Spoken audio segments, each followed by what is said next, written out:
আল্লাহ বলছেন আল্লাহু ওয়ালিয়ুল্লাযীনা আমানু ইখরিজুহুম মিনাজ-যুলুমাতি ইলান-নূর।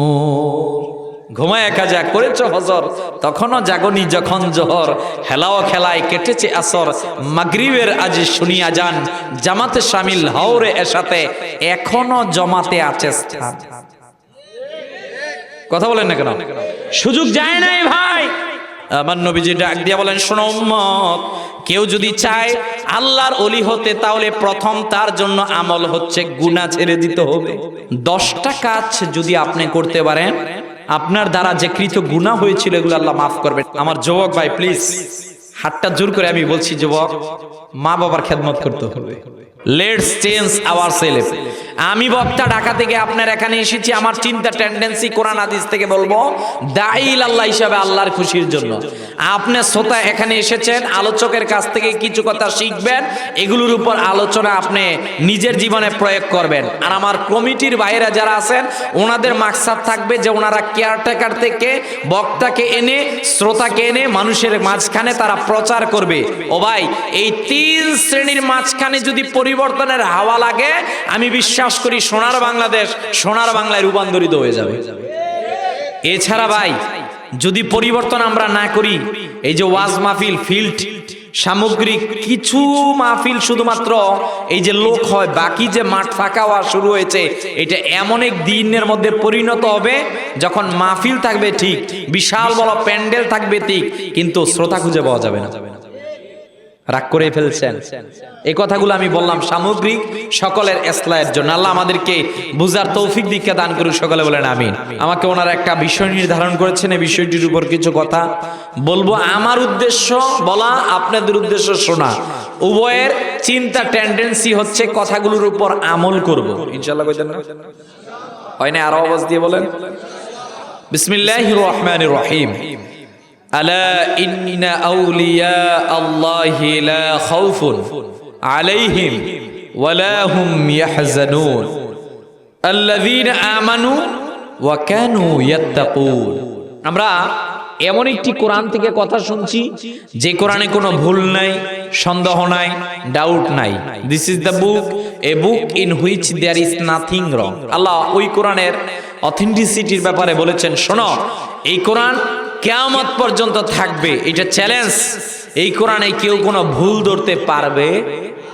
সে কোরআনুল কারীমের 10 নম্বর সূরা, সূরা ইউনূসের 62 এবং 63 নম্বর আয়াতের মধ্যে, আলা ইন্না আউলিয়া আল্লাহি লা খাউফুন আলাইহিম ওয়ালা হুম ইয়াহজানুন।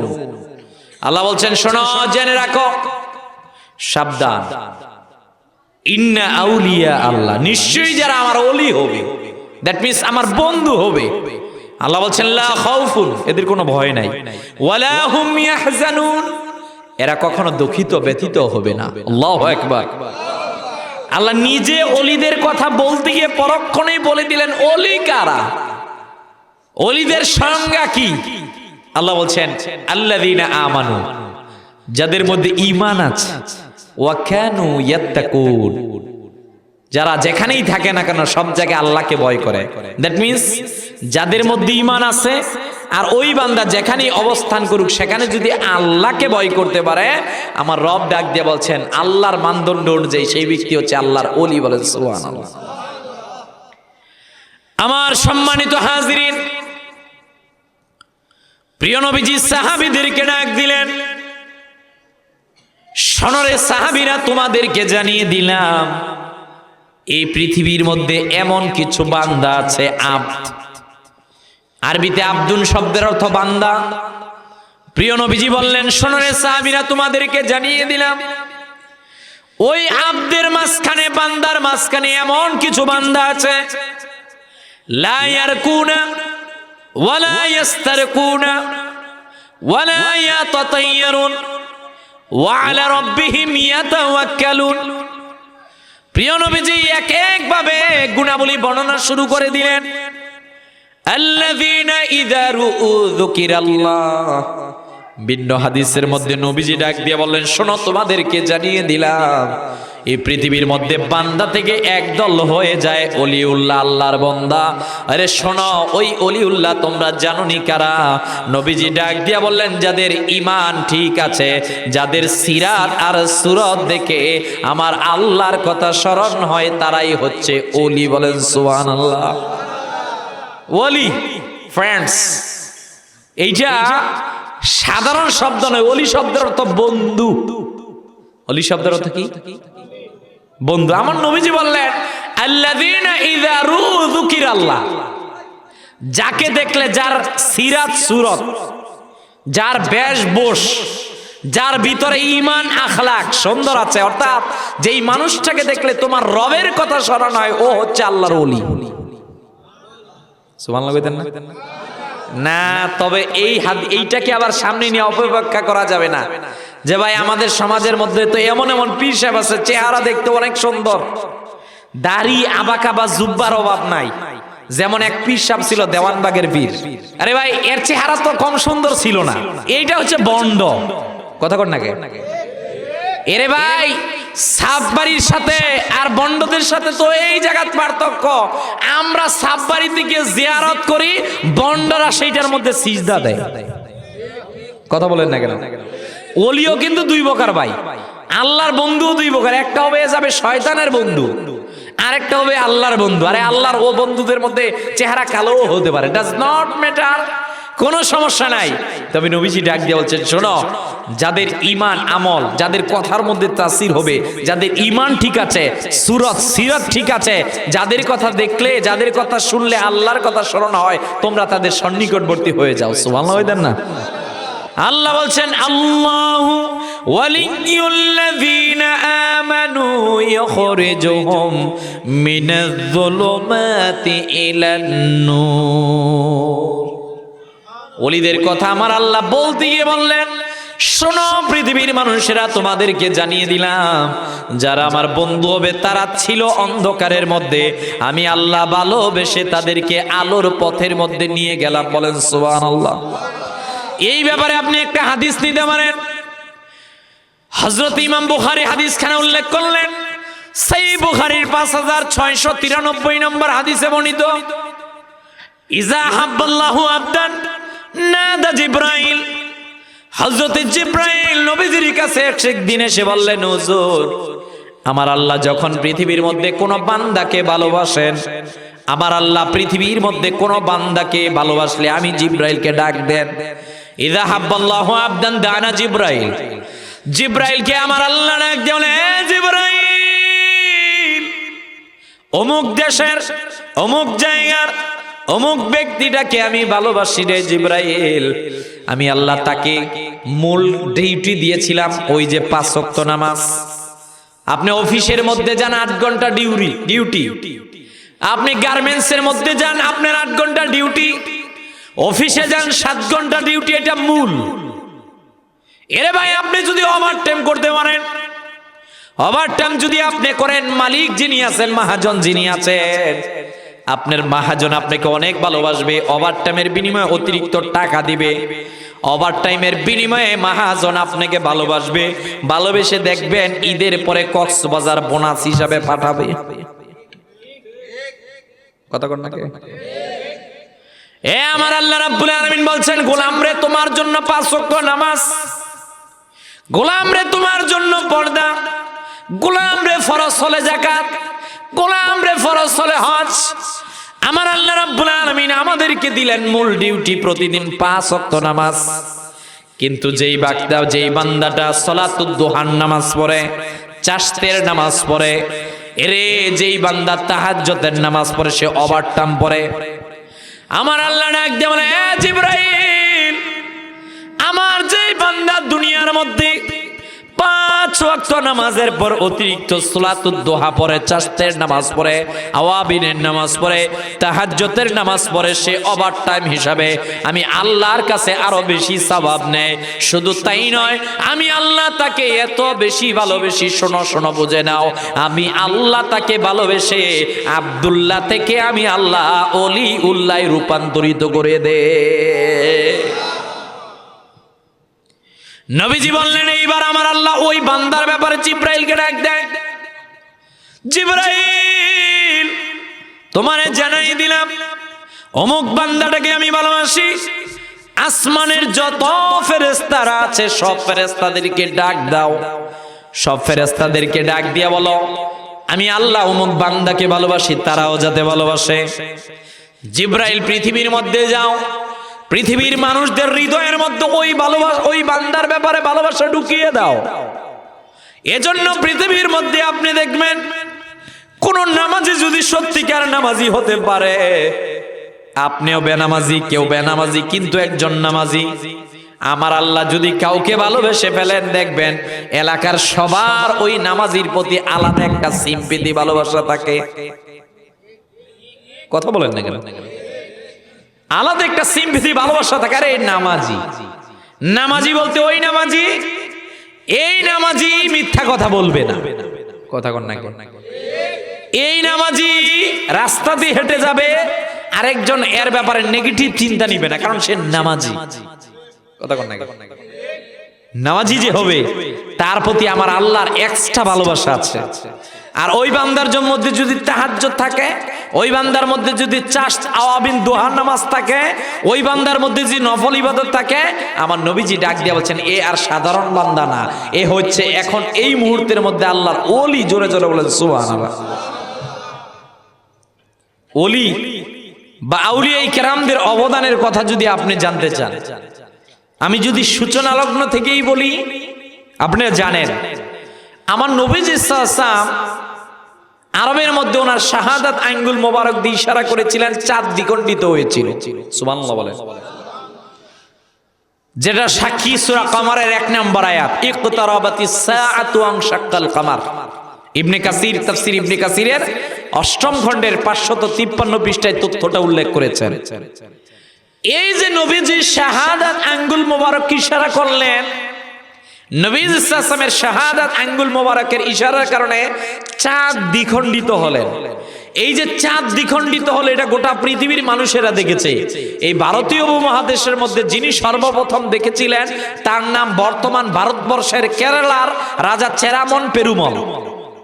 সে যখন দেখলো চাঁদ দ্বিখণ্ডিত হয়ে গেছে, তার লোকদেরকে বলল ঘটনা কি। একজন ডাক দিয়ে বলছেন আরবের খেজুর প্রধান দেশে মুহাম্মদ সাল্লাল্লাহু আলাইহি ওয়াসাল্লাম নামক একজন নবী আগমন করেছেন।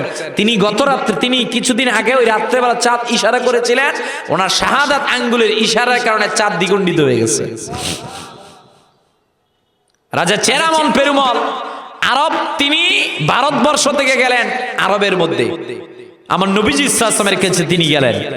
আল্লাহর হাবিব সাল্লাল্লাহু আলাইহি ওয়াসাল্লামের কাছে গিয়ে যখন দাঁড়ালেন, তিনি নবী সাল্লাল্লাহু আলাইহি ওয়াসাল্লামের জন্য একটা হাদিয়া নিলেন। এই হাদিয়াটা হচ্ছে আদার আচার। কিসের আচার? আদার আচার। মুস্তাদরাক হাকিমের মধ্যে হাদিসটা এসেছে, আমি যদি ভুল না বলি। আল্লাহ হাবিব সাল্লাল্লাহু আলাইহি ওয়াসাল্লাম এই আদার আচারটা গ্রহণ করলেন। প্রিয় নবীজি মুহাম্মদ সাল্লাল্লাহু আলাইহি ওয়াসাল্লাম এই রাজা চেরামল পেরুমলকে মুসলমান বানালেন এবং তাকে একটা উপাধি দিলেন, তুমি হচ্ছে মালিকুল হিন্দ, তুমি হচ্ছে হিন্দের বাদশা। সুবহানাল্লাহ। এই ভারতীয় উপমহাদেশে প্রথম মুসলমান রাজা চেরামন পেরুমল। সাইয়েদনা ওমর রাদিয়াল্লাহু তাআলার জামানার মধ্যে একদল সাহাবীদেরকে পাঠালেন, কিন্তু ওই রকমের সফলতা আসে নাই। সর্বশেষ ইতিহাসের তথ্য অনুযায়ী পাওয়া যায় যে এই ভূখণ্ডের মধ্যে 4 জন সাহাবীর পদদন্য পড়েছিল। সুবহানাল্লাহ। একজনের নাম আবু আক্কাস মালিক ইবনে ওয়াহাব, একজনের নাম কায়েস ইবনে হুযাইফা, একজনের নাম ওরওয়া ইবনে সাসা, আরেকজনের নাম আবু কায়েস ইবনে হারেস। ইতিহাস যাচাই বাছাই করলে এই 4 জনের কথা পাওয়া যায় যে ওনারা আরব থেকে চীন এই অঞ্চলে যাচ্ছিলেন। প্রতিমধ্যে বঙ্গোপসাগর, কেউ বলেছেন লালমনিরহাট ওই অঞ্চলের মধ্যে এসেছে। যাক, এটা ইতিহাস। তবে এটাই সর্বসিদ্ধ মতামত, এই বাংলা এত অঞ্চলের মধ্যে কোন নবী আসেন? একজন কইছেন। কথা কন, নবী আসেন, এসেছেন সাহাবায়ে কেরামগণ। 4 জনের রায়ের কথা এসেছে। তাহলে প্রশ্ন হলো, আজকে তো 2026 সালের 8 জানুয়ারি। আজকে 26 সালের 8 জানুয়ারির মধ্যে আমাদের যে জনসংখ্যা, এই জনসংখ্যার মাঝখানে 90% উপরে কেমন করে মুসলমান হলো? কথা বল। প্রশ্ন আসে কিনা? প্রশ্ন যে এই এতটা অঞ্চল তো হিন্দুদের রাজত্ব ছিল। আমি কোন ধর্মকে অ্যাটাক করার জন্য বলছি না। তাহলে এই ভূখণ্ডের মধ্যে কিভাবে আজকে বাংলাদেশের মধ্যেই 90% মুসলমান? একটু পিছনের ইতিহাসে ফিরে যান। 712 মোহাম্মদ বিন কাসিম নবীজি সাল্লাল্লাহু আলাইহি ওয়াসাল্লামের দুনিয়া থেকে চলে যাওয়ার 80 বছর পরবর্তী ঘটনা। 712তে তিনি সর্বপ্রথম এই ভারতীয় উপমহাদেশের মধ্যে ইসলামের পতাকা আনলেন। 1192 খাজা মাইনুদ্দিন চিশতি রহমাতুল্লাহ আলাইহি, যিনি আজকের আজমিরে শুয়ে আছেন, তিনি ইসলামের দাওয়াত আনলেন। পৃথ্বীরাজকে পরাজিত করে 1 নয় 2 নয় 1 না 1 লাখ না, ওনার হাতে 90 লক্ষ লোক মুসলমান হয়েছে। 1204 ইখতিয়ার উদ্দিন মোহাম্মদ বিন বখতিয়ার খলজি লক্ষণ সেনকে পরাজিত করে দাওয়াত আনলেন ইসলামের। সর্বশেষ যিনি আনলেন বাবা শাহজালাল ইয়েমেনি, আপনার সিলেটে শুয়ে আছেন। 1303 এরে সৈয়দ আহমদ কবির তিনি যখন বললেন যাও ওই অঞ্চলে যাও, বাংলায় যাও, বাবা শাহজালাল ইয়েমেনি আসলেন, গৌর গোবিন্দকে পরাজিত করে এই এতটা বাংলা অঞ্চলের মধ্যে ইসলামের পতাকা উড্ডীন করলেন।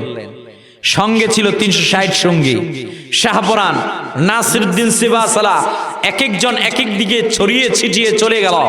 সমগ্র বাংলাদেশের মধ্যে আল্লাহর ওলিরা রাস্তা পথ পাড়ি দিয়ে, বন জঙ্গলকে পাড়ি দিয়ে নিরবিচ্ছিন্ন গতিতে এমন ভাবে তিনি ইসলামের দাওয়াত ওনারা দেওয়া শুরু করলেন। দেওয়ার ফলশ্রুতিতে এই ভূখণ্ডের মধ্যে একজন ছিলেন মুসলমান, সঙ্গে ছিল 360, যার নাম শাহজালাল ইয়েমেনি। ওই 360 থেকে আস্তে আস্তে এই বাংলাদেশের মধ্যে আজকে 90% মুসলমান। এটা ইতিহাস, কথা কোন নাকি? এ ভাই, আপনার এলাকায় অনেক কবর আছে। আমি তো ঢাকা থেকে আপনার এলাকায় একদিনও কবর জিয়ারত করতে আসি না। মাতো নাকি রে বা? বাসা হইছে নি? আপনি কইছেন ঠিক আছে তাহলে হইছে। এ ভাই একটাই পারি, আর পারি না কিন্তু। আমি তো ঢাকা থেকে আপনার এলাকার মধ্যে কোনো কবর জিয়ারত করতে এখানে আসি না। আমি সিলেটের কথা যখন শুনি চলে যাই সিলেট শহরে বাবা শাহজালালের মাজার কাছে। না, আমি সেইটার মধ্যে পূজা করতে যাই না। নবীজি বলছেন কদ কুনতু নাহাইতুকুম আন জিয়ারাতিল কুবুর ফাকাত উযিনা লি মুহাম্মদ সাল্লাল্লাহু আলাইহি ওয়াসাল্লাম ফাজুরুহা। আমি তোমাদেরকে এতদিন পর্যন্ত কবর জিয়ারত করতে নিষেধ করেছিলাম, আজকে থেকে আদেশ করছি কবরের কাছে গেলে তোমার আখিরাত আর মৃত্যুর কথা স্মরণ হবে। বাবা শাহজালাল রহমতুল্লাহর মাজারের কাছে যাই, আজকেও তো জিয়ারত করলাম। এরে ভাই, নামাজের টাইম বাদে একটা সময়ও বাবা শাহজালাল ইয়েমেনি রহমতুল্লাহর মাজার খালি থাকে না। কথা কোন না, কেউ না কেউ জিয়ারত করতেছে। এই রকমের অগণিত লক্ষ লক্ষ আল্লাহর ওলিরা বিভিন্ন জায়গায় শুয়ে আছেন। আমরা তন্ন তন্ন করে খুঁজে খুঁজে ওনাদের কবরের সামনে গিয়ে সূরা ফাতিহা একবার, সূরা ইখলাস 3 বার, পারলে সূরা ইয়াসিন শরীফ, পারলে সূরা আর রহমান, পারলে সূরা অন্যান্য সূরা পড়ে এইবার ইসারে সওয়াবের জন্য দোয়া করি। কিরে ভাই, আপনার এলাকায় তো কত কবর আছে, এদের কাছে যাই না? শাহজালাল ইয়েমেনি রহমাতুল্লাহ আলাইহির কাছে যাই, আল্লামা সাহেব কেবলা হুলতুলি রহমাতুল্লাহ আলাইহির মাজারের কাছে যাই। What is the reason? কেন যায়? আরে যাই, ওনারা আল্লাহর ওলি। আরে নবীজি বলছেন কবর জিয়ারত করো, ফাজুরুহা, যাবা জিয়ারত করবা, ফয়ুজাত হাসিল করতে পারবা। এ ভাই, আপনার এলাকায় কবর জিয়ারত করতে আসি না, বাবা শাহজালাল ইয়েমেনি রহমাতুল্লাহ আলাইহির কবর জিয়ারত করতে যাই। কারণ কি? আরে তিনি তো ওই ওলি যিনি ওনার মুরিদ সঙ্গীদেরকে ডাক দিয়ে বলছেন এই কালকে সকালবেলা গৌর গোবিন্দের বিরুদ্ধে যুদ্ধ হবে। আমাদের এই সাথী সঙ্গীদের ভিতরে কে আছো যার জীবনে এক ওয়াক্ত নামাজও কাজা হয় নাই? সুবহানাল্লাহ। আমরা যদি জিজ্ঞেস করি ভাই কালকে সকালবেলা একটা বহুত বড় বিপদ আছে, উদ্ধার হওয়ার জন্য একজন নামাজি বান্দা দরকার আছে, কেউ আসেননি জীবনে এক ওয়াক্ত নামাজ পড়েন নাই? হুজুর এক ওয়াক্ত কি জীবনে আজকে এশারের নামাজই ধরিনি, ঘুমায় কাজা করেছ হজর, তখনও জাগনি যখন জোহর, হেলাও খেলায় কেটেছে আসর, মাগরিবের আজ শুনিয়া যান, জামাতে শামিল হওরে এসাতে, এখনো জমাতে আছে স্থান। কথা বলেন না কেন? সুযোগ যায় নাই ভাই। একটা ছোট্ট তিমি মাছের বাচ্চা যখন তার মার বুক থেকে দুধ নেয় তার পরিমাণ হয় এক মুখ, যখন সেই দেয় সে বাহির করে তার পরিমাণ হয় 25 মণ। কতক্ষণ নাকি? এর কি রিজিকের অভাব হয়েছে? আল্লাহ দিচ্ছেন, কিন্তু এর হিসাব নিবেন না। আপনাকে আমাকে আধুনিক সায়েন্স বিজ্ঞান বলে প্রতি মাসে আল্লাহ 27 লক্ষ টাকার অক্সিজেন দিচ্ছেন, তবে একটা বিনিময় আল্লাহ আমাদের কাছে যাচ্ছেন 5 ওয়াক্ত নামাজ। কথা কন নাকি? কিন্তু পড়ি না। কথা কন নাকি?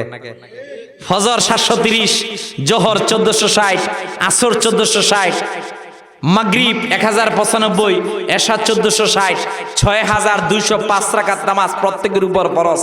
ওলি হতে পারবেন না ততক্ষণ যতক্ষণ নামাজের সাথে সম্পর্ক হবে না।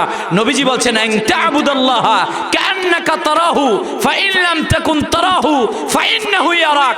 এমন ভাবে তুমি নামাজ আদায় করো যেন তুমি নামাজের মধ্যে আল্লাহকে দেখতেছো। তাহলে এইটা হওয়ার জন্য ওই নামাজ লাগবে যেই নামাজের কলব ঠিক আছে, এটা ওই নামাজ লাগবে যেই নামাজের মধ্যে খুশু খুজু আছে, এইটা ওই নামাজ লাগবে যেই নামাজের মধ্যে রবের সাথে আল্লাহু আকবার বলতে দেরি হবে কিন্তু কানেক্টিভিটি হতে দেরি হবে না। কথা বলেন ঠিক কিনা?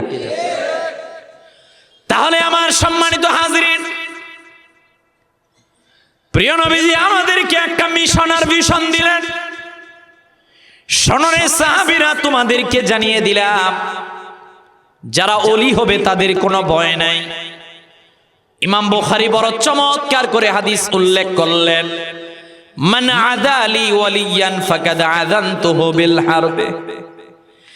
দীর্ঘ হাদিস। নবীজি বললেন, উম্মত তোমাদেরকে জানাই দিলাম রে উম্মত, যারা আল্লাহর বন্ধু হবে এদের কোনো ভয় নাই। এদের যে চোখ আছে, লা ইয়াজালু আবদুন ইয়াতাকাররাবু ইলাইয়া বিন নাওয়াফিল হাত্তা উহিব্বুহু ফাইযা আহবাবতা কুনতু সামাআহু আল্লাযী ইয়াসমাউ বিহি ওয়া বাসারাহু আল্লাযী ইউবসিরু বিহি ওয়া ইয়াদাহু আল্লাতী ইয়াবতিশু বিহি। আমার নবীজি একদম বলে, উম্মত তোমাদেরকে জানাই দিলাম যারা ওলি হবে এদের কোনো ভয় নাই। ওই অলিটা যখন জমিনে হেঁটে হেঁটে যাবে, অলিটা যখন কোনো কিছু ধরতে যাবে, আমার আল্লাহ তার হাতের মধ্যে কুদরত ঢেলে দিবেন। অলিটা যখন কিছু দেখতে যাবে, আমার আল্লাহ চোখের মধ্যে কুদরত ঢেলে দিবেন। ও যখন পাও দিয়ে হেঁটে হেঁটে যাবে, আমার আল্লাহ পায়ের মধ্যে কুদরত ঢেকে দিবে। তার ধরাটা সাধারণ হয় না, তার দেখাটা সাধারণ হয় না, তার হাঁটাটা সাধারণ হয় না। শোনরে তোমাদেরকে জানাই দিলাম, সে যখন কোনো মনোবাসনা করে আমার আল্লাহ তার মনোবাসনাকে পূর্ণ করে দেয়। তার মনোবাসনাকে পূর্ণ করে দেয়। এ ভাই, ওলি যদি হয়, আমি কয়েকটা ঘটনা বলি আপনি বুঝতে পারবেন। একটা ঘটনাই বলি। সাইয়েদনা ওমর ফারুক রাদিয়াল্লাহু তাআলা, সাইয়েদনা ওমর ফারুক রাদিয়াল্লাহু তাআলা তিনি ছিলেন মদিনাতুল মুনাওয়ারার মধ্যে। দালাইলুন নবুয়ার মধ্যে এই ঘটনাটা এসেছে। বিশেষ করে আমাদের যারা আহলে হাদিস ভাই আছেন, ওনারা সিলসিলাতুল আহাদিসুস সহিহা, যেটা নাসিরউদ্দিন আলবানী সাহেব সংকলন করেছেন, সেটার মধ্যে তিনিও বলেছেন হাযা হাদিসুন সহিহ, ঘটনাটা সত্য। ও ভাই, আপনি জানেন সাইয়েদনা ওমর রাদিয়াল্লাহু তাআলা তিনি আরবের মধ্যে ভাষণ দিচ্ছিলেন। তিনি বক্তৃতা বন্ধ করে বললেন, ইয়া সারিয়াল জাবাল। তিনি আরব থেকে বললেন, ও সারিয়া, ওই যে পাহাড়, যাও ওখানে। আমিরুল মুমিনিন সাইয়েদনা ওমর রাদিয়াল্লাহু তাআলা আরব থেকে বললেন, হযরতে সারিয়া ছিলেন আরব থেকে 3000 মাইল দূরে। সারিয়া ইবনে জুনাইম ওনার নাম। তিনি জিহাদের ময়দানের মধ্যে ছিলেন। কাফেরেরা অতর্কিতভাবে হামলা করলো। অতর্কিতভাবে যখন হামলা করলো, সারিয়া ইবনে জুনাইম তিনি দেখলেন ওমরের একটা আওয়াজ শোনা যায়, এ সারিয়া, ওই যে পাহাড়, সতর্ক হও, কাফেরেরা অতর্কিতভাবে এমন ভাবে হামলা করছে, তুমি যদি সতর্ক না হয়ে ওই পাহাড়ের দিকে না তাকাও তুমি পরাজয় বরণ করবা। ঠিকই হযরতে সারিয়া তিনি লক্ষ্য করে ওই জায়গায় গেলেন। জিহাদের শেষে তিনি আরবের মধ্যে আসলেন। আমিরুল মুমিনিন সাইয়েদনা ওমর ফারুক রাদিয়াল্লাহু তাআলা নুকে ডাক দিয়ে বললেন, আমিরুল মুমিনিন ওমর, হযরত ওমর আপনাকে একবারের জন্য জানাই দিলাম, আমি ছিলাম আরব থেকে 3000 মাইল দূরে জিহাদের ময়দানের মধ্যে আমি যখন জিহাদ করতেছি, হঠাৎ করে কাফেরেরা অতর্কিত হামলা করবে। আমিরুল মুমিনিন বিষয়টা তো বুঝলাম না। আমিরুল মুমিনিন, আপনি আমাকে বললেন ইয়া সারিয়াল জাবাল, হ্যাঁ সারিয়া ওই যে পাহাড়, আপনি যদি না বলতেন আমি জিহাদের ময়দানে পরাজিত হয়ে যেতাম। আমিরুল মুমিনিন, আপনি কেমন করে 3000 মাইল দূরে দেখলেন? আমিরুল মুমিনিন ডাক দিয়ে বলেন, শোনো রে, আমার আল্লাহ আমার চোখের মধ্যে এমন কুদরত ঢেলে দিয়েছেন, তুমি 3000 মাইল দূরে জিহাদ করছো, আমি মদিনা থেকে তা সরাসরি দেখেছি। এবার এই যে পর্দা, এই পর্দার অপোজিটে কি আছে দেখেননি ভাই? আরে মাথো না রে বা কথাগুলি কি ওসি স্যারে ধরলে যাবেন কি? নিত না, টেনশন করেন না। আমরা তো আর ইলিগাল কিছু করতেছি না, বাস্তব কথা বলতেছি। কথা কর না। আরে ভাই আপনি দেখেন না, আর কেউ যদি ওলি হতে পারে, আমার আল্লাহ এত পাওয়ার দেন, ও থাকবে বাংলাদেশে, দেখতে পারবে সিরিয়ার মধ্যে। আরে ঘটনা কয়টা কম, সময় তো অল্প। ইমাম জালালউদ্দিন সৈয়দী রহমাতুল্লাহ আলাইহি নাম শুনছেন? যিনি একবার নয়, দুইবার নয়, 75 বার আমার জাগ্রত অবস্থায় 70 বারের অধিক আমার রাসূলকে দেখেছে। ইমাম সৈয়দী রহমাতুল্লাহ আলাইহি তিনি মিশরের কারাফ অঞ্চলের মধ্যে খানকায়ে জুয়ুশির মধ্যে, ইবনে ইমাদ হাম্বলি ওনার কিতাবে উল্লেখ করলেন শাজরাতুজ যাহাবের মধ্যে, দুপুর বেলা খাবার খেয়ে একটু কাইলুল্লাহ করবেন। কাইলুল্লাহ খাদেমরা ডাক দিয়ে বলছে, চলো মন চাইতেছে একটু আল্লাহর ঘরের মধ্যে গিয়ে সরাসরি নামাজ পড়বো। সুবহানাল্লাহ। খাদেম বলতেছে, হুজুরের কি আবার মাথার সমস্যা হলো নাকি? হুজুর এখন বলতেছে যে নামাজ পড়বো, কারণ আপনি বাংলাদেশ থেকে যখন সৌদি আরবের মধ্যে যাবেন, 1 নাম্বার ভোটার আইডি কার্ড ঠিক করতে হবে, পাসপোর্ট ঠিক করতে হবে, তারপর আপনি পারলে টিকিট ঠিক আগেই ঠিক করে ফেলবেন, না হয় পরে, এরপর ভিসা, এরপর ডেট কনফার্ম সবকিছু হলে মোটামুটি যেতে আজকে নিয়ত করলো 3-4 দিনের, অন্তত পক্ষে ইমিডিয়েটলি হলো 3 দিন লাগবে। কথা কোন না? পাসপোর্ট নাই, ভিসা নাই, টিকিট নাই, কিচ্ছু নাই, আসি মিশরের কারাফ অঞ্চলে যাব মদিনার মধ্যে, দেশ তো ওভারটেক করে যেতে হবে। হুজুর কথা কি বলতেছেন বুঝতাছি না তো। মন চাইতেছে আল্লাহর ঘর কাবার সামনে সরাসরি দাঁড়িয়ে নামাজ পড়ার জন্য। যাইবানি? কয় মন চাইতেছে না, যাবো না, এটা কোনো কথা? তুই বলছে রেডি হও, আসো আমার সাথে। ইমাম সৈয়দী রহমাতুল্লাহ আলাইহি জিনার নামে আমরা যারা কওমি মাদ্রাসায় লেখাপড়া করছি, আমরা জানি জালালাইন নামে একটা ক্লাসই আছে আমাদের কওমি মাদ্রাসায়। আমরা যারা কামেল করেছি, কামেলের মধ্যে তাফসিরে জালালাইন পড়ানো হয়। কথা কর না কে? যদিও জালালাইন 2 জন লিখেছেন, একজন সৈয়দী আর একজন মওল্লি, যাই হোক ওইটা আমি বলতে চাচ্ছি না। বলে চলো, খাদেমরা হাত ধরে বলছে চোখ বন্ধ করো। খাদেম বলছে 1 2 3 4 5 মনে হয় 7 কদম হেঁটেছি। 7 কদম হেঁটে যেখানে হযরতে খাদিজা আত-তাহেরা আল-বাতুল রাদিয়াল্লাহু তাআলা আনহা শায়িত, ওই মাকবারার সামনে আমি দেখলাম চোখ খুলে এখানে দাঁড়ানো। হেঁটে হেঁটে কাবাতে গেলাম, নামাজ পড়লাম, আসরের নামাজ, এবার জমজমের পানি খেলাম। এবার আমাকে ইমাম সৈয়দী বলছেন চলো তাড়াতাড়ি চলে যাই, মানুষ চিনে ফেলবে। সুবহানাল্লাহ কইতেন না? খাদেম বলেন হুজুরের সাথে চলে আসলাম, আবার 6 থেকে 7 কদম হেঁটে হেঁটে আস্তে আস্তে হযরতে খাদিজা রাদিয়াল্লাহু তাআলা আনহা তাহেরা আল বাতুল রাদিয়াল্লাহু তাআলা আনহার মাকবারার কাছে আসলাম, চোখ বন্ধ করলাম, তাকায় দেখি মিশরের মধ্যে আছে।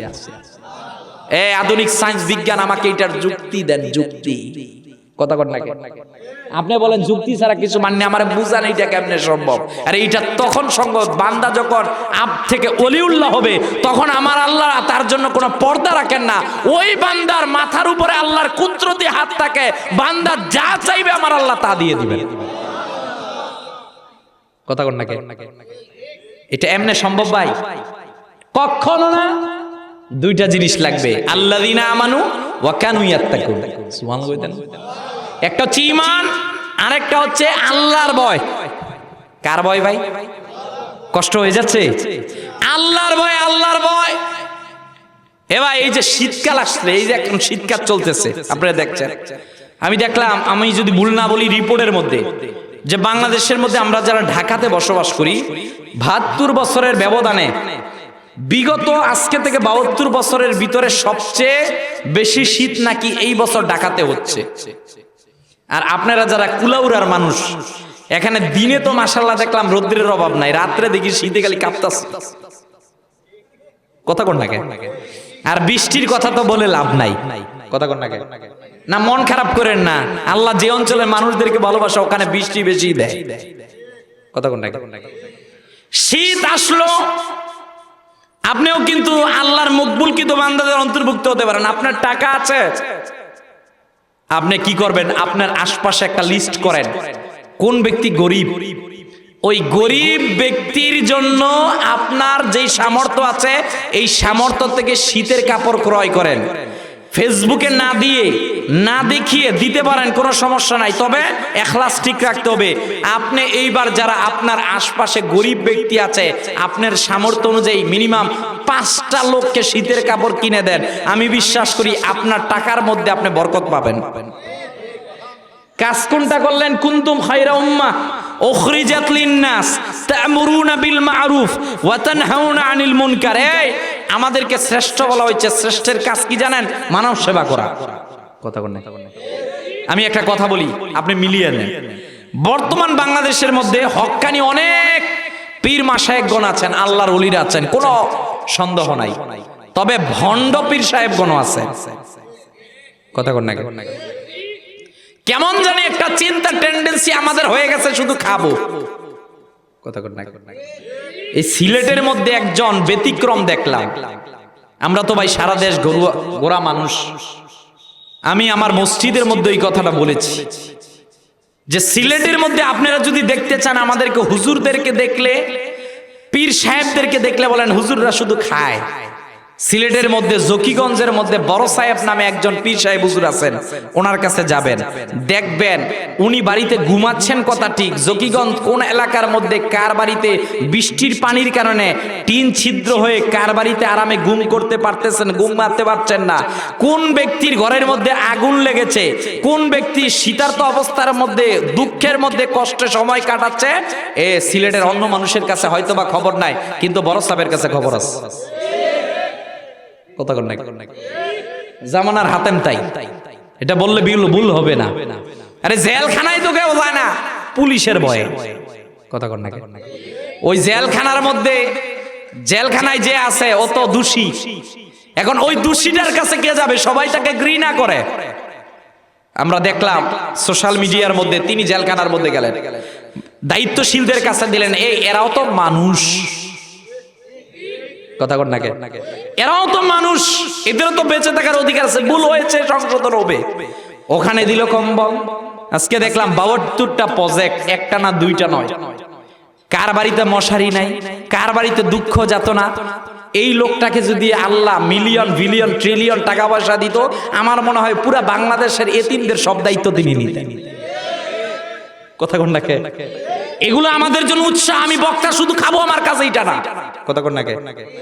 আপনি যতটুক না আল্লাহর কাজ গড়ায় দাঁড়াবেন, আমি বক্তাকে তার থেকে বেশি আল্লাহর কাজ গড়ায় দাঁড়াতে হবে। আপনি আমাকে হাদিয়া দিচ্ছেন, আমি বাড়িতে নিতেছি, 10 তলা বিল্ডিং তুলতেছি না, আল্লাহর কাঠগড়া থেকে এত সহজে মুক্তি পেতে পারবো না।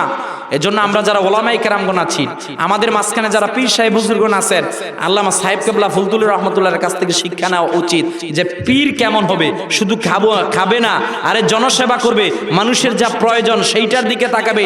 মুরিদের কার ঘরে নাই? আরে ভাই, এটা শুধু মুরিদ না, এটা বিধর্মী হলো, তার বাড়িতে কষ্ট থাকলে ওইটা দূরীভূত করাও উম্মতি মুসলিমার কাজ। কথা বলেন না কেন? এটা ওলি ওলি ওলি। কথা কর নাকি? আর আমরা এমন ওলির কাছে গেছি, ওলি সাহেবের শরীরের মধ্যে কোনো কাপড়ই নেই।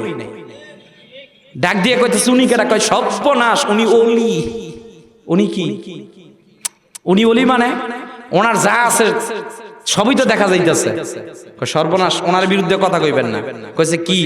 কয় ওনার বুড়া আঙ্গুল দেখছেন? হ, বৃদ্ধাঙ্গুলি। কয় এই বৃদ্ধাঙ্গুলি মুরিদেরা চষে।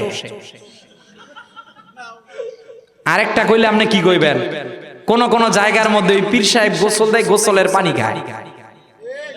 নাউজুবিল্লাহ কইতেন না ভাই? আমি কিন্তু এটা বিন গ্রহ থেকে এসে আপনাদের কাছে বলি নাই, এটা আমাদের বাংলাদেশের কথা। কথা বলেন না কেন? 2026 সালে দোকার মধ্যে পড়া যাবে না, অবশ্যই আল্লাহর ওলিদের কাছে যেতে হবে। কেন যাব? ওনারা আমাদের ওস্তাদ, ওনারা আমাদের শায়েখ, ওনাদের কাছে যাব আখলাক সুন্দর করার জন্য। ওনারা কোরআন হাদিসকে সামনে নিয়ে সঠিকটা আমাদের সামনে দিবে, ওইটা আমরা আমল করব, এই কারণে শায়েখের কাছে যাব।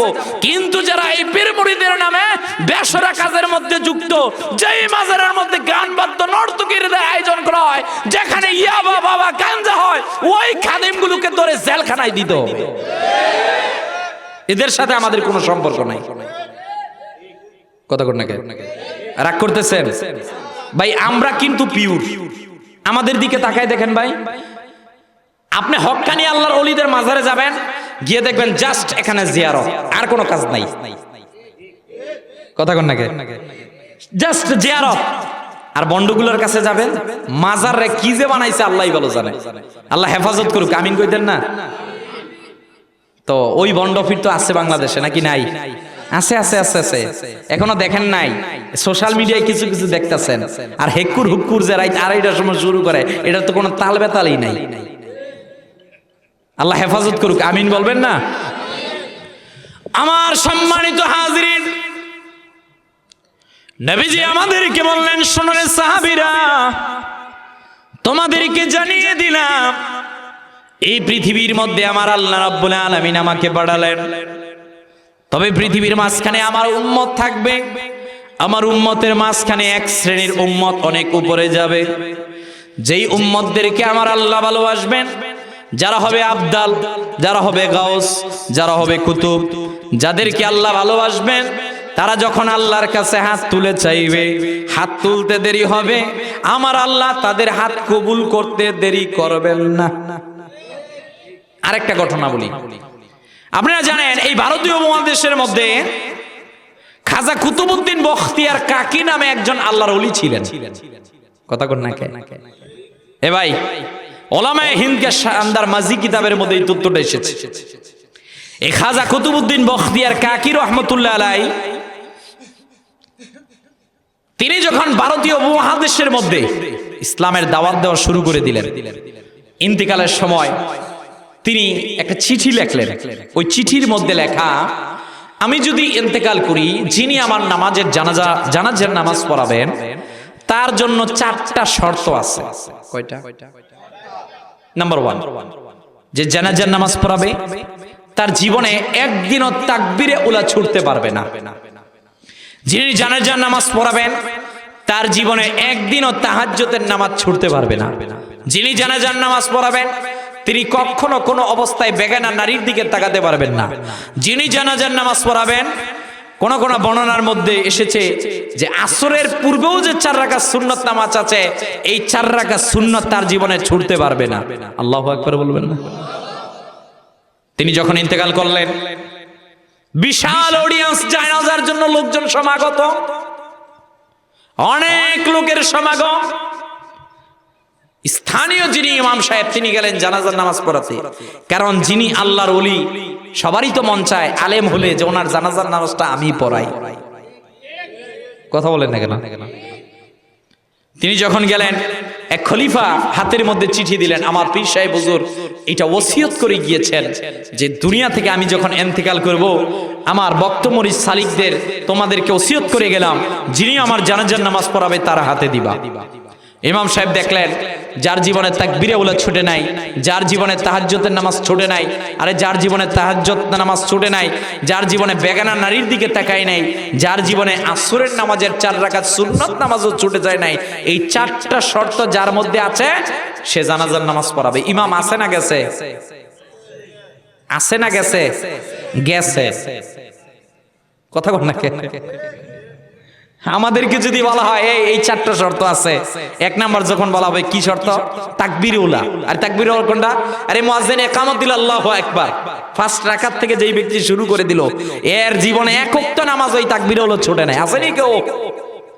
2 নাম্বার যখন বলা হবে যার জীবনে এক ওয়াক্ত একবারও তাহাজ্জুদ মিস হয় নাই, যার জীবনে বেগানা নারীর দিকে তাকায় নাই, যে আসরের পূর্বের 4 রাকাত সুন্নত নামাজ পড়া নাই, ইমাম সাহেব গুরগুর গুরগুর গুরগুর করে পিছনের কাতারে চলে গেছে। হায় হায়, হুজুরের নামাজকে পড়াবে তিনি তো পীর সাহেব। আরে ওই পীর সাহেবের যদি এই আমল হয়, ওনার মুরিদের কি অবস্থা? কথা কর না? এ ভাই এটা কি দিলেন, হাত তো কাইটেই গেছে আজকে। পীর সাহেবের কি অবস্থা, যখন এই 4টা শর্ত দিলেন সবাই মাথাকে চুপ করে রাখলেন। পিছন দিক থেকে সুলতান শামসুদ্দিন আলতামাশ বা ইলতুৎমিশ যার নাম, আপনি ওলামায়ে হিন্দ কা শানদার মাঝি কিতাবটা খুলে দেখেন, পিছন দিক থেকে তৎকালীন যার নামে ওই যে কুতুব মিনার দাঁড়িয়ে আছে, পিছন দিক থেকে দাঁড়িয়ে বলছেন, এই পীর সাহেব হুজুর যেই 4টা শর্ত দিয়েছে এই 4টা শর্ত আমার মধ্যে আছে। আমি জীবনে কখনো তাকবীরুল্লাহ ছাড়ি নাই, আমি কখনো তাহাজ্জুদ ছাড়ি নাই, আমি বেগানা নারী দিকে তাকাই নাই, আমি আসরের পূর্বে 4 রাকাত সুন্নাত নামাজও ছেড়ে দেই নাই। সবাই কয় এটা আবার ওনাকে দ্বারা কেমনে সম্ভব?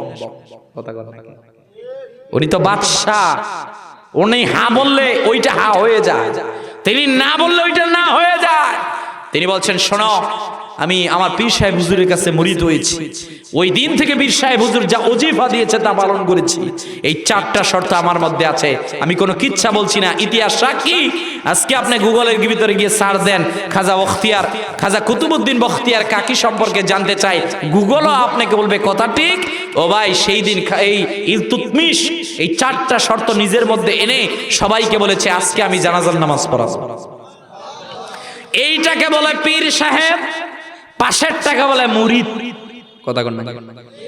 অথচ আমাদের দেশে কিছু বন্ড আছে, আগে নামাজ পড়লে বাবার কাছে গেলে নামাজ ছেড়ে দেয়। কথা বলেন না কেন? এটা সব জায়গা না ভাই, আমাদেরকে সেপারেট করে ফেলতে হবে, কারণ একদল আজকে আমাদের বিরুদ্ধে আঙ্গুল তুলতেছে। আমরা যখনই আল্লাহর ওলিদের কাছে যা মাজার জিয়ারত করতে চাই, একদল আমাদেরকে কবর পূজারী বলে গাড়ি দিতে চায়। তাদেরকে জানিয়ে দিতে চাই আমরা মাজার পূজারী নই, আমরা মাজারে যাই জিয়ারতের জন্য। যারা আজকে এই হুঙ্কার দিচ্ছে শাহজালাল ইয়ামিনী রাহমাতুল্লাহ আলাইহি মাজারকে ভেঙে দিবে, আমাদের তোহিন কণ্ঠে বলতে চাই তাদের ওই হাতকে আমরা ভেঙে চুরমার করে দিব। কথা বলেন ঠিক কিনা? ওই হাত ভেঙে দিব। কার বিরুদ্ধে কথা বলছো? শাহজালাল ইয়ামিনী না থাকলে তুমি আর আমি হিন্দু থাকতাম হিন্দু। কথা বলেন, ইতিহাস ভুলে যাবেন না। ইতিহাস যারা ভুলে যায়, ইতিহাসের রাস্তা ঘুরে তারা নিক্ষিপ্ত হয়। কথা বলেন না কেন? তাহলে বাবা শাহজালাল ইয়ামিনী, আমি যদি চিন্তা করি আমি ঢাকার মানুষ, আমার তো শাহজালাল দরকার নাই, আমি নিমো খারাপ। আপনার কথা সেই কথাটা কয় না? আমি যদি বলি শাহজালালের অবদান নাই, আল্লাহর ওলিদের অবদান নাই, আমি বুকার স্বর্গে বসবাস করছি।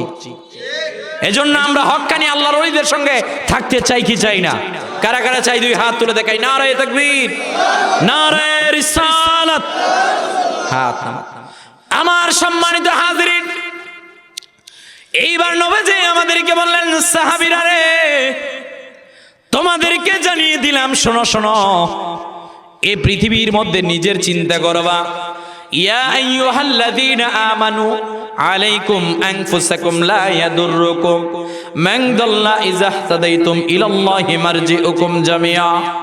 এরে আমার নবীজি শিক্ষা দিলেন, উম্মত, তুমি যখন তোমার নিজের ইসলাহ শুরু করে দিবা, তখনই তুমি ওলি হতে পারবা। আমার নবীজি ডাক দিয়া বলেন, শোনো উম্মত, কেউ যদি চায় আল্লাহর ওলি হতে, তাহলে প্রথম তার জন্য আমল হচ্ছে গুনাহ ছেড়ে দিতে হবে। কথা কন নাকি? 1 নাম্বার গুনাহ ছেড়ে দিতে হবে। পৃথিবীর মধ্যে এমন 10টা কাজ আছে, ওই 10টা কাজ যদি করেন, আল্লাহ তাআলা আপনার এই যে গুনাহ হয়েছিল এগুলোকে মাফ করে দিবে। কয়টা কাজ? সবাই বলেন কয়টা কাজ? 10টা কাজ যদি আপনি করতে পারেন, আপনার দ্বারা যে কৃত গুনাহ হয়েছিল এগুলো আল্লাহ মাফ করবেন। 1 নাম্বার, গুনার পরক্ষণে যদি আপনি তওবা পড়তে পারেন। গুনাহ হয়ে গেছে, সমস্যা নাই, আপনি পড়েন আস্তাগফিরুল্লাহ। আপনি সুন্দর মতো ওযু করে 2 রাকাত তওবার নামাজ পড়ে আল্লাহর কাছে ক্ষমা চান, আল্লাহ শয়তানের প্ররোচনার কারণে আজকে গুনাহের মধ্যে জর্জরিত হয়ে গেলাম। আপনার গুনাহ যদি পাহাড় সম পরিমাণ হয়ে যায়, 1 নাম্বার আপনি যদি তওবা করতে পারেন, আমার আল্লাহ গুনাহ মাফ করে দিবেন। 2 নাম্বার, উত্তম ভাবে ওযু করা। নবীজি বলছেন, কেউ যদি ওযুর পানি নিয়ে মুখমণ্ডল ধৌত করে, মাথা মাসে করে, 2 হাতের এই কোনই সহ টাকনু সহ কেউ যদি ওযুর ফরজিয়াত সুন্নতগুলো পালন করতে পারে, ইমাম তিরমিজি হাদিস বললেন, আও মা আখিরিল কাতরিল মাই, ওজুর সর্বশেষ পানির ফোঁটা জমিনে পড়ার সঙ্গে সঙ্গে আমার আল্লাহ ওই শরীর দিয়ে যত গুনাহ সব মাফ করে দিবেন। 3 নাম্বার, আমার নবীজি বলছেন 5 ওয়াক্ত নামাজ কয়েকটা। এই উম্মত, ফজর থেকে আসা যে 5 ওয়াক্ত নামাজ আদায় করবে তার ওই দিন আর রাত্র দিয়ে যত ধরনের গুনাহ হয়েছে আমার আল্লাহ সব মাফ করে দিবেন। 4 নাম্বার, নবীজি বলছেন জুমার নামাজ, আল জুমআতু আল জুমআ, এক জুমা আদায় করে পরবর্তী যদি আবার কেউ জুমা আদায় করতে পারে এর মাঝখানে যত গুনাহ আল্লাহ সব মাফ করে দিবেন। না না না না, বাকি 5 ওয়াক্ত ছেড়ে না ভাই, এক জুমা পড়তে হবে, বাকি মাঝখানে সব 5 ওয়াক্ত পড়তে হবে, শেষে আবার জুমা। এর ভিতরে যদি কোনো গুনাহ হয় ওই 2 জুমা আদায় করার কারণে আল্লাহ মাঝখানের গুনাহ মাফ করে দিবেন। 5 নাম্বার, নবীজি বলছেন, এই নামাজের পরে তোমরা যে আমিন বলো, আমিন বলি না ভাই, কথা বলেন। হানাফি মাযহাব অনুযায়ী আমরা রাসূলুল্লাহ সাল্লাল্লাহু আলাইহি ওয়াসাল্লামের হাদিসকে সামনে নিয়ে আমরা পড়ি আস্তে। আমরা কিভাবে পড়ি? আস্তে। আমিন ওয়ালাদ-দাল্লিন, আমিন যখন পড়া হয় নবীজি বলছেন বান্দা যখন আমিন বলে ফেরেশতারাও আমিন বলে, যদি ফেরেশতাদের আমিনের সঙ্গে বান্দার আমিন মিলে যায় আমার আল্লাহ ওই ব্যক্তির জীবনের গুনাহ মাফ করে দেন। নবীজি এরপর বললেন, কাতারকে বিচ্ছিন্ন করবা না, তোমরা যখন নামাজে দাঁড়াবা কাতারগুলোকে সোজা করো, ডানে বামে তাকাবে না, ডানের দিকে তাকান, বাম দিকে তাকান, কাঁধে কাঁধে তাকান, পায়ের দিকে তাকান, কাতার সোজা করেন। যদি কাতার বাঁকা হয় সমাজের মধ্যে বেশি সংখ্যক বিশৃঙ্খলা তৈরি হবে। কাতার যদি সোজা হয় আমার আল্লাহ ফেরেশতাদের সঙ্গে গর্ব করে বান্দাদেরকে নিয়ে, আর বান্দাকে যদি ভালোবেসে ফেলেন আমার আল্লাহ তার জীবনের গুনাহ মাফ করে দেন। এরপর যেই ব্যক্তি প্রথম কাতারে নামাজ পড়বে, প্রথম ইমাম মুয়াজ্জিন এদের সঙ্গী যারা হয়ে যায় প্রথম কাতারের মুসল্লিদেরকে আল্লাহ মাফ করে দেন, বাকিদেরকেও মাফ করেন, তবে প্রথম কাতারের ফজিলত বেশি। এরপর আপনি যদি কোরআন তেলাওয়াত করেন গুনাহ মাফ হবে। এরপর নবীজি সাল্লাল্লাহু আলাইহি ওয়াসাল্লাম বলছেন, শোনো, কেউ যদি কোনো অসুস্থ মানুষকে রোগী দেখতে যায়, ওই রোগীকে কেউ যদি দেখতে যায় ও যে রাস্তা দিয়ে হেঁটে হেঁটে যাচ্ছে আমার আল্লাহ তার জীবনী থেকে গুনাহগুলোকে সরিয়ে দিচ্ছেন। 10 নম্বর, নবীজি বলছেন 10 নম্বর, কেউ যদি আমার প্রতি দুরূদ শরীফ পড়তে পারে এই দুরূদ শরীফের বদৌলতে আমার আল্লাহ সুবহানাহু ওয়া তাআলা তার জীবনে যে কৃত গুনাহ ছিল গুনাহগুলোকে আস্তে আস্তে মাফ করতে থাকে। তাহলে এই 10টা আমল যখন আপনি করবেন আপনি ওলির কাতারে যেতে পারবেন। ও ভাই, এই 10টা কাজ যখন করবেন গুনাহ থেকে আপনি দূরে যাবেন, তখনই আপনি মুক্তি পেতে পারবেন। তবে ওলি হওয়ার ক্ষেত্রে, ঈমান আনয়ন করার ক্ষেত্রে প্রধান প্রতিবন্ধকতার নাম গুনাহ। যার ভিতরে গুনাহ আছে, এটা যেই গুনাহ হোক, বাড়িতে আজকে গিয়ে বালিশের সঙ্গে মাথা দিয়ে চিন্তা করবেন আমার কোন গুনাহ আছে। যার ভিতরে যেই গুনাহ আছে ওই গুনাহ যত বেশি হবে ও ব্যক্তি ততদিন পর্যন্ত আল্লাহর নিকটবর্তী হতে পারবে। কথা বলেন, হতে পারবে। তবে ওলি হওয়ার জন্য আমাদের নবীজি সাল্লাল্লাহু আলাইহি ওয়াসাল্লাম কিছু ফর্মুলা দিলেন। আল্লাযীনা আমানু ঈমান।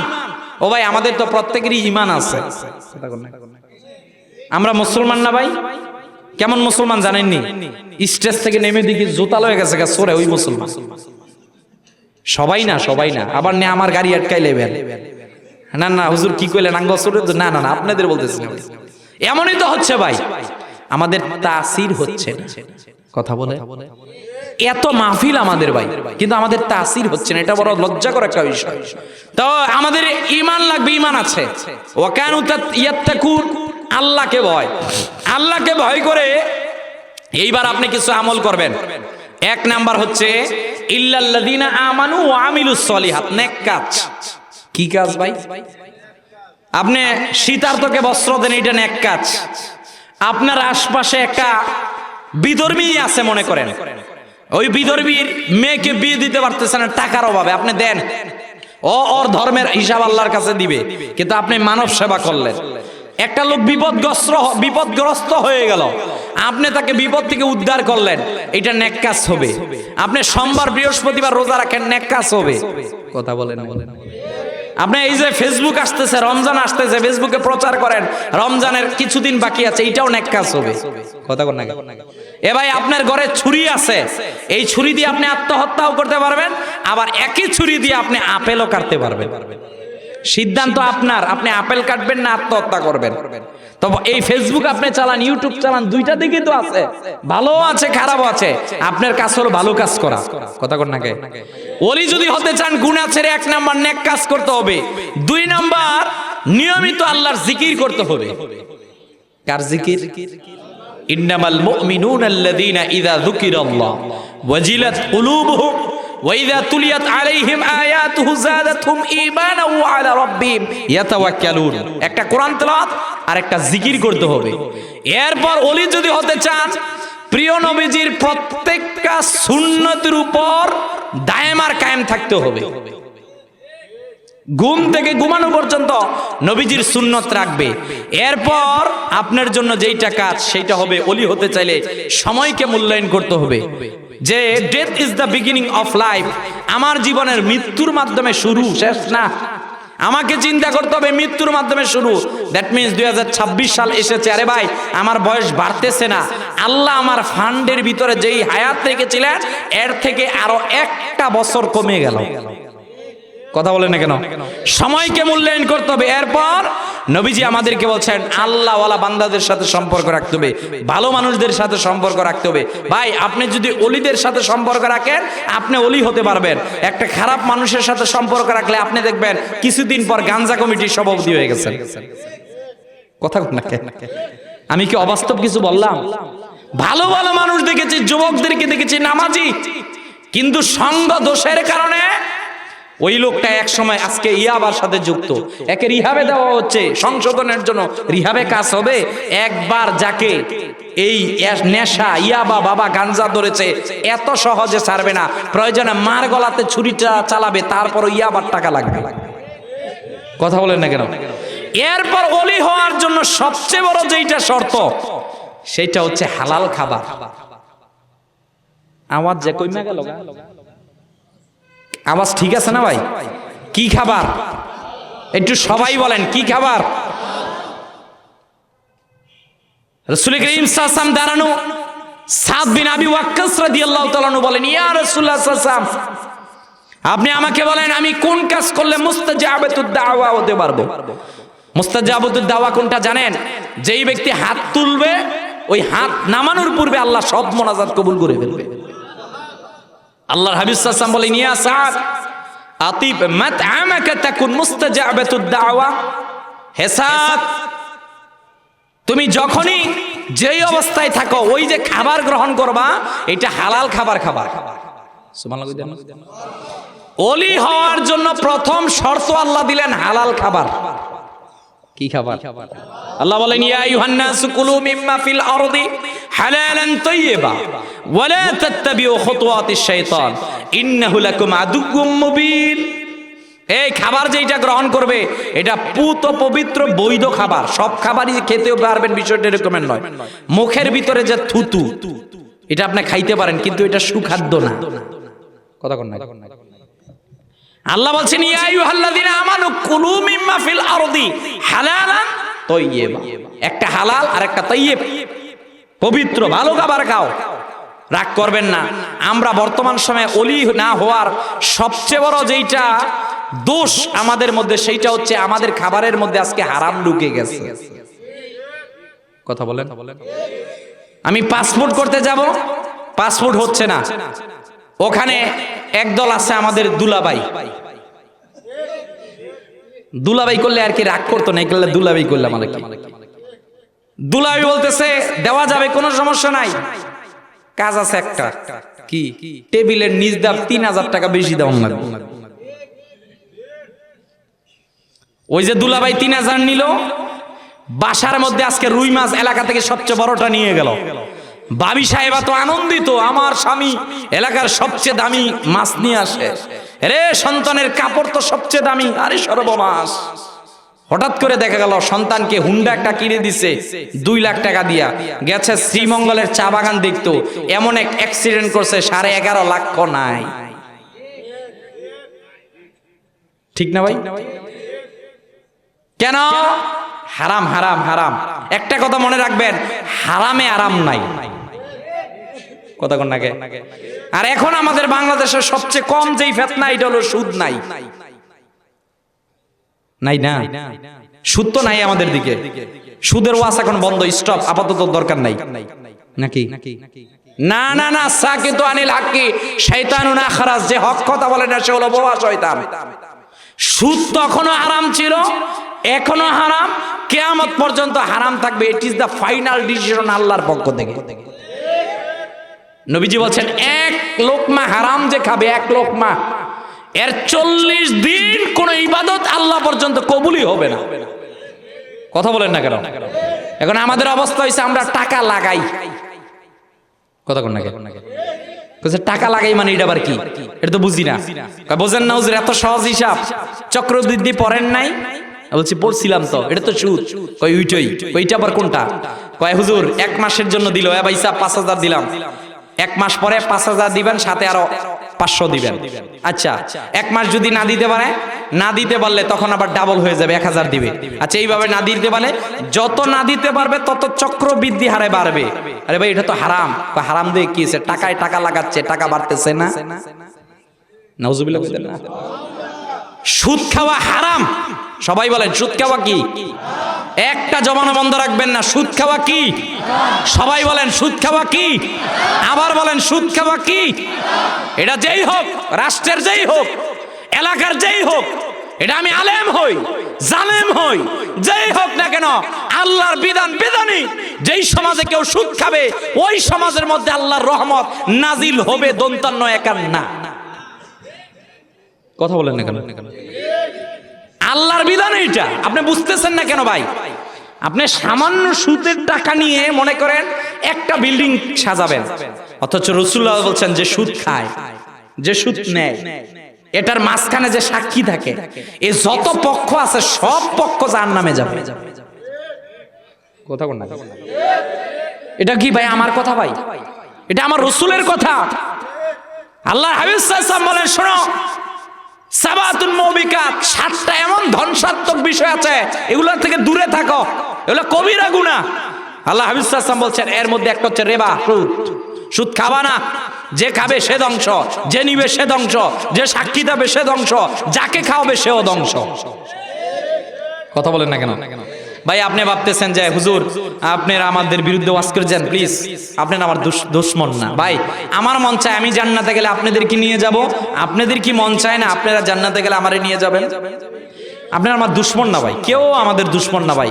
কিন্তু আখেরাতের ময়দানে 3000 বছর জ্বালানো আগুনটার মধ্যে যখন পড়বেন ভাই, যখন একটা চিৎকার দিবেন, যখন দেখবেন মা চিনতেছি না, যে এই নিজের সুদের টাকা দিয়ে সন্তানকে আজকে আপনি লালন পালন ধারণ করে এত বড় বানালেন, বাবা আপনি মারা যেয়ে দেখেন না আপনার সন্তান আপনার কবরের কাছে একদিনও যাবে না। কারণ প্রত্যেক জিনিসের একটা তাসির আছে, একটা সূত্র আছে, every action has a reaction. এই যে মাইকের মধ্যে আঘাত করলাম, এটার একটা প্রতিক্রিয়া আছে না? কথা কোন না কেন? এই আইনস্টাইনের সূত্র, every action has a reaction. প্রত্যেক জিনিসেরই একটা প্রতিক্রিয়া আছে। আপনি যখন হারাম খাবেন এইটারও শরীরের মধ্যে একটা প্রতিক্রিয়া আছে। মনে করেন আপনি এলাকার সবচেয়ে বড় আল্লাহর ওলি, ঘটনাক্রমে কোনো একদিন আপনার ভিতরে একটা হারাম ঢুকে গেল, দেখবেন এইবার শয়তান আপনাকে ওয়াসওয়াসা দেওয়া শুরু করবে। তুর এতদিন তাহাজ্জুদ পড়ছো, আজকে একটু লেটে পড়ো, সমস্যা কি? 5 ওয়াক্ত পড়ছো, আজকে 1 ওয়াক্ত কাজা পড়ো, সমস্যা নাই তো? এত সুন্দর সিরিয়াল হচ্ছে, এত সুন্দর বিপিএল খেলা হচ্ছে, একটু দেখে নাও না। আপনাকে তাসির করে ফেলবে। কথা কোন না? এজন্য পূর্বে জামানার জিনারা ছিলেন, ওনারা যেই গরুর গোশতটা খেতেন, যেই গোশত খেতেন, বাজারের ওই কসাইকে পর্যন্ত তালাশ করতেন। কেন জানেন? ওই কসাই যদি হারাম খায়, ও যদি ও যে গরুটাকে জবে করবে, ওই গরুটাকে যদি হারাম পদ্ধতিতে গাছ নিয়ে কেটে যদি এই গরুটাকে খাওয়ায়, আর ওই হারাম এই গরুর পেটে যদি যায়, ওই গরুর গোশত যদি ওই আল্লাহর ওলির পেটে যায়, ওই ওলির পেটের মধ্যে তাসির করবে। কথা বলেন না কেন? এত সহজ না ভাই, হালাল হারাম অনেক কঠিন। এখন দেখতেছেন 10 তলা 20 তলা লাল নীল বিল্ডিং, থাকবে না, প্লিজ থাকবে না। কথা কোন না? আর যাই করেন গাড়ি কিন্তু আটকাই দিয়েন না। আমার মোটামুটি ছাত্র ইয়া পর্যন্ত যাইতে পারি, যেতে গুলোরা নাকি, প্লিজ আমি শেষ কথা এইটা বলতে চাচ্ছি, হারামের ক্ষতি মনে রাখবেন।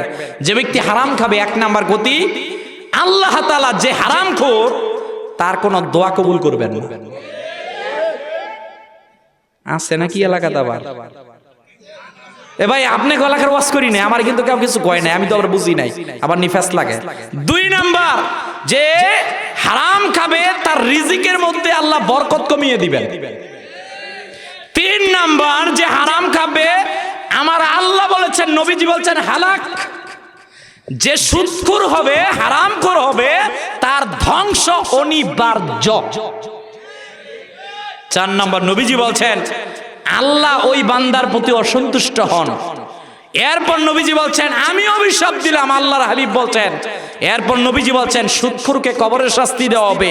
এরপর নবীজি বলছেন সুদখোর এলাকার যদি সবচেয়ে বড় দানবীরও হয়, ওই সুদখোর হারাম থেকে টাকা নিয়ে যদি এইটা চিন্তা করে সওয়াবের আশায় তার ঈমান শেষ। নবীজি বলছেন হারাম থেকে লা তুকবালু সালাতুন বিগাইরি তুহুর ওয়ালা সাদাকাতুন মিনাল গুরুর। নবীজি বলছেন এই হারাম থেকে কোনো সদকা হয় না, যাকাত হয় না। হারাম থেকে যে যত বেশি যাকাত সদকা দেখ না কেন, একটা যাকাত সদকা আল্লাহ পর্যন্ত যাবে। এরপর নবীজি বলছেন আখিরাতে ওই বান্দাটা আল্লাহর কাছে সবচেয়ে বেশি লাঞ্ছনার জীবন পাবে।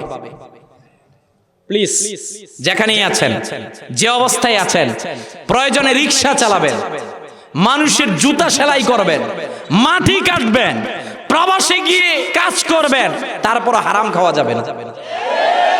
কথা বলেন না কেন?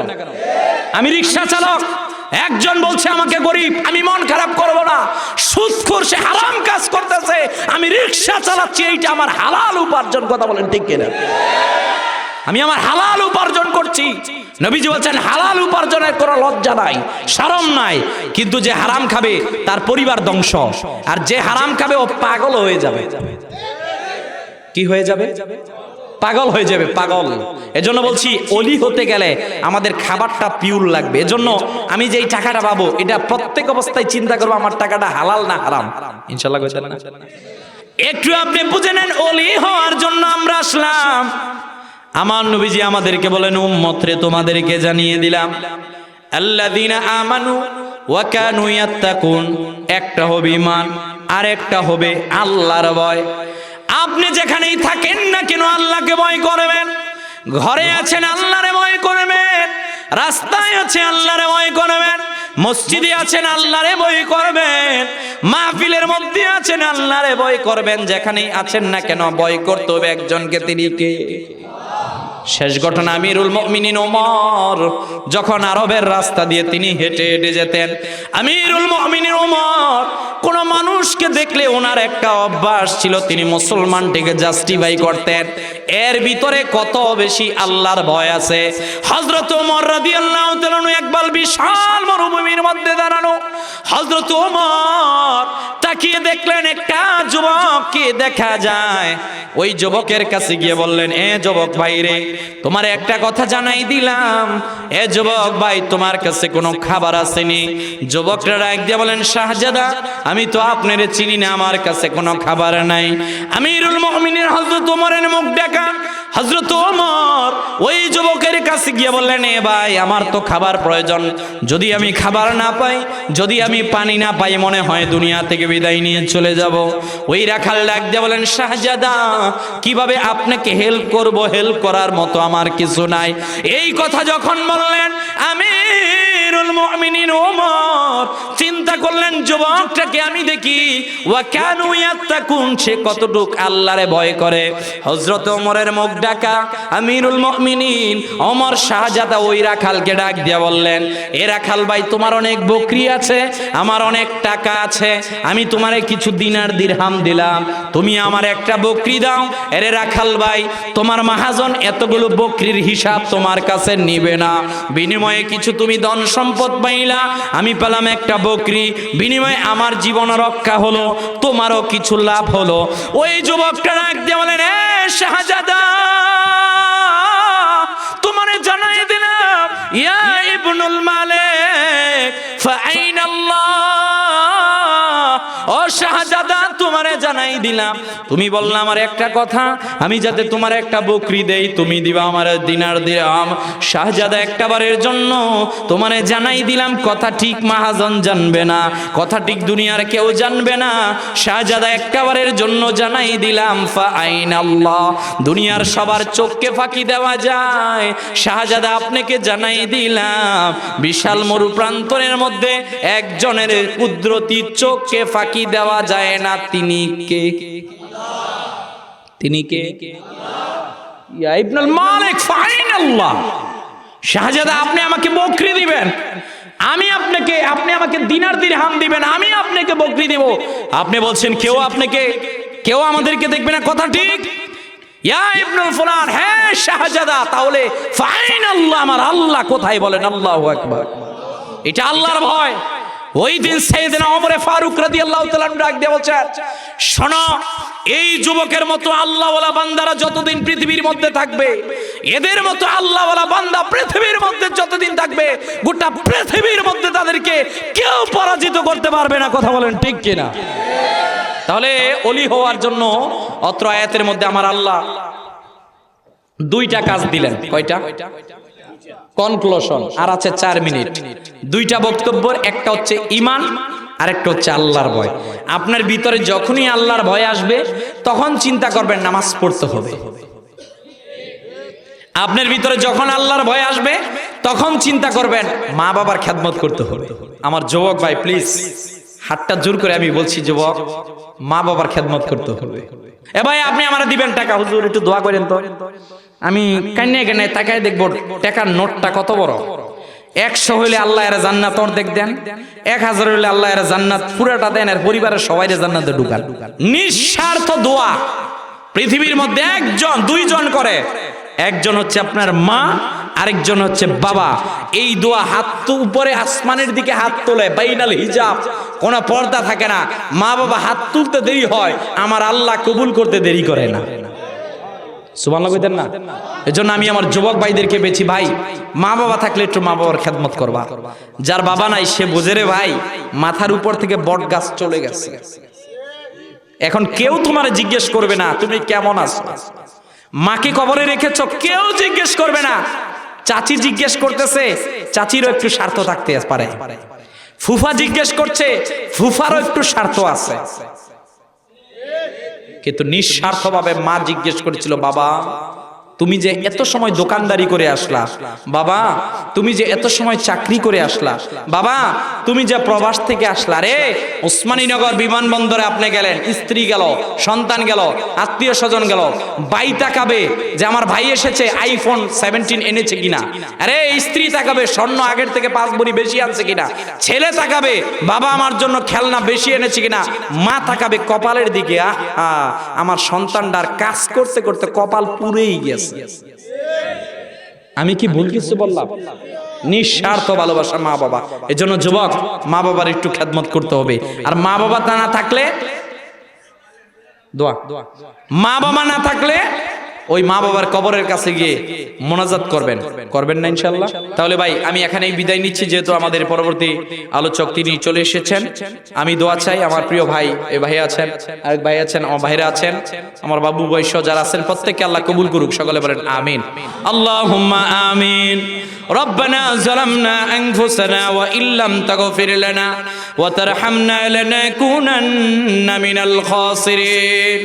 রব্বুল আলামিন কুদরতি নজর দিয়ে তাকিয়ে দেখেন আল্লাহ আল্লামা সাহেব কেবলা ফুলতুলি রহমাতুল্লাহ আলাইহি এলাকার মর্দেগানদের ইসরা সাহেব উপলক্ষে আজকের 14তম এই মাহফিলটাকে আপনি কবুল আর মঞ্জুর করে নেন। আল্লাহ আমাদের যাদের মা বাবা কবরবাসী হয়ে গিয়েছেন, আল্লাহ আমাদের মা বাবার কবরের আযাবগুলোকে আপনি বন্ধ করে দেন। রব্বুল আলামিন সাহেবটুকু আল্লামা সাহেব কেবলা ফুলতুলি রহমাতুল্লাহ আলাইহি সহ আল্লাহর ওলিদের প্রত্যেকের যার যার মাকবারা শরীফের মধ্যে আপনি পৌঁছিয়ে দেন। ওয়া সাল্লাল্লাহু সাল্লাল্লাহু তাআলা আলা খায়রি খালকি নূরে মুহাম্মদ ওয়া আলা আলিহি ওয়া আসহাবিহি ওয়ান নাসি আজমাইন। আল্লাহ বিশেষত ইন্তেজামিয়া কমিটির ভাইরা যারা অক্লান্ত পরিশ্রম করলো, যারা এত সুন্দর জান্নাতের বাগান সাজাইলো, আল্লাহ প্রত্যেক ভাইদের এই শ্রম মেধাকে আপনি কবুল আর মঞ্জুর করে নেন। আল্লাহ যেদিন আপনি আমাদের জন্য মালাকুল মউত পাঠাবেন, সেদিন আমাদের জবানে জারি করে দিয়েন মধুর কালেমা লা ইলাহা ইল্লাল্লাহু মুহাম্মাদুর রাসূলুল্লাহ।